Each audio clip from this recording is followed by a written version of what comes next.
We'd have to go to New Delhi where the Deputy Chief Minister Manish Sisodia is speaking. Let's listen. छिपा के किया जा रहा है तो करा कौन रहा है? केंद्रीय मंत्री जी इसकी तारीफ कर रहे हैं तो फिर करा कौन रहा है? केंद्र सरकार के ऑफिसर्स भी मीटिंग्स में डिसीजन ले रहे हैं तो करा कौन रहा है? तो इसीलिए मैंने गृह मंत्री जी को, केंद्रीय गृह मंत्री जी को चिट्ठी लिखी है अभी, और उसमें मैंने उनसे ये रिक्वेस्ट किया है कि पहली बात तो ये कि आप केंद्र सरकार का स्पष्ट रुख देश के सामने रखें, दिल्ली के सामने रखें, और दूसरा ये जो साजिश हो रही है या हो रही थी कि दिल्ली की चुनी हुई सरकार से छिपाकर, और अगर केंद्र सरकार भी ऐसा मानती है कि रोहिंग्याओं को नहीं बसाना है, फ्लैट नहीं देने, तो फिर केंद्र सरकार के भी रुख के खिलाफ जाके ये डिसीजंस किसके कहने पे लिए जा रहे थे, कौन ले रहा था, कहाँ से इसके आदेश आ रहे थे, ये सबकी बहुत निष्पक्ष तुरंत जांच होनी चाहिए।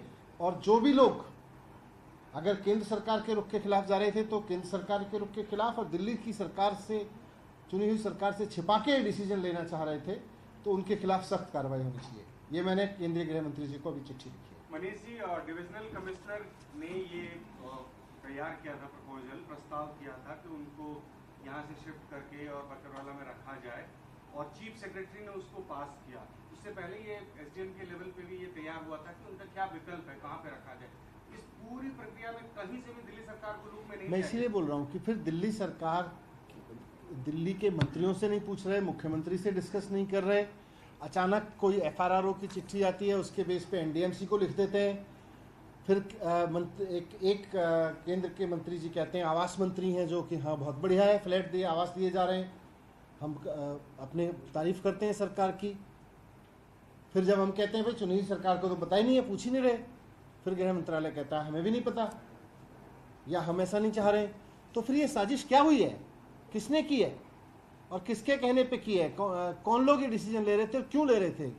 दिल्ली गवर्नमेंट के जो होम डिपार्टमेंट के सेक्रेटरी हैं उनके वो भी लूप में थे, वो भी आप। मैं वही पूछ रहा हूँ ना कि जब केंद्र सरकार भी कह रही है, अगर केंद्र सरकार का ये रुख है, पहले तो केंद्र सरकार अपना रुख स्पष्ट करे, और फिर मैं तो स्पष्ट रूप से लिख के दे रहा हूँ।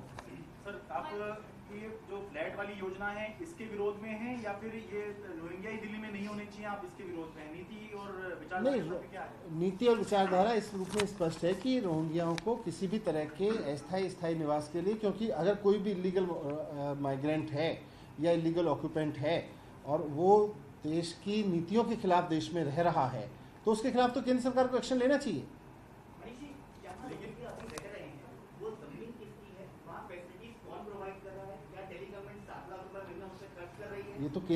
ये तो दिल्ली पुलिस बताएगी ना कहाँ रह रहे हैं, ये केंद्र सरकार बताए कहाँ कहाँ छिपा कर, ये तो आप अपने बेस पे पूछ रहे हैं ना। अभी तो दिल्ली सरकार के पास ऐसी कोई जानकारी नहीं है कि कहाँ रोहिंग्या रह रहे हैं, कहाँ रह रहे हैं।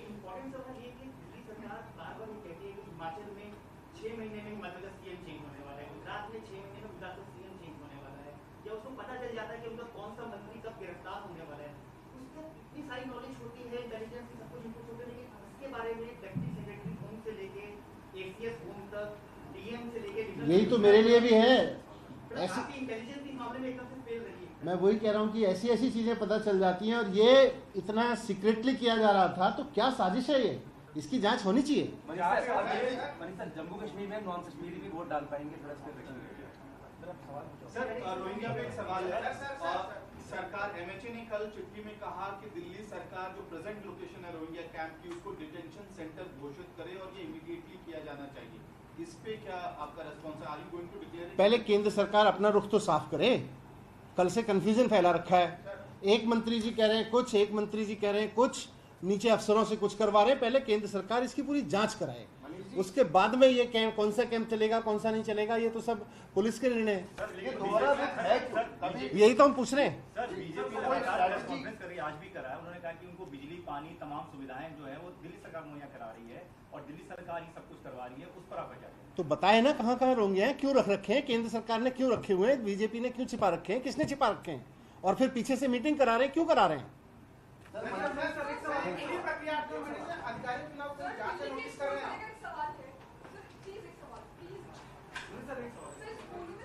That was the Delhi Deputy Chief Minister Manish Sisodia talking about the Rohingya issue. Aam Aadmi Party once again slamming the centre over what they're calling providing shelter to the Rohingya. So this passing the buck really is continuing when it comes to the Aam Aadmi Party and the BJP. We've seen ample reactions that have come in after that letter. In fact, that announcement was made by the Urban Development Minister on social media that the government is in fact going to be providing EWS flats to the Rohingya refugees in the country. And after this, a political mudslinging has started, and this time at the center of it all is a tug of war between the Aam Aadmi Party and the BJP. So this time it is the Deputy Chief Minister of the National Capital, Manish Sisodia, going ahead and maintaining the same stance as when it comes to accusation leveled against the centre on providing shelter to Rohingyas.